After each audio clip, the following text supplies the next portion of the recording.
zahvaljujem prethodnicima na izvješću. Dakle, današnje povećanje za 3 osobe, to je najveće povećanje u ovom tjednu i pokazuje da je priča daleko od gotovog.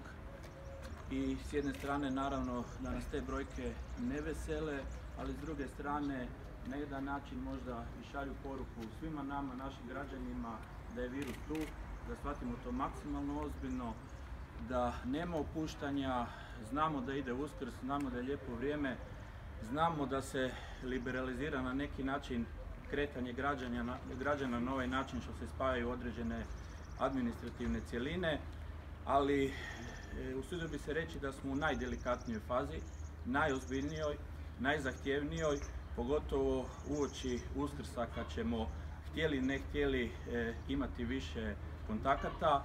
I ono što bi svakako htjeli izbjeći je da za 10 ili za 14 dana sve ovo tu što smo sada napravili dobro da bacimo u vjetar.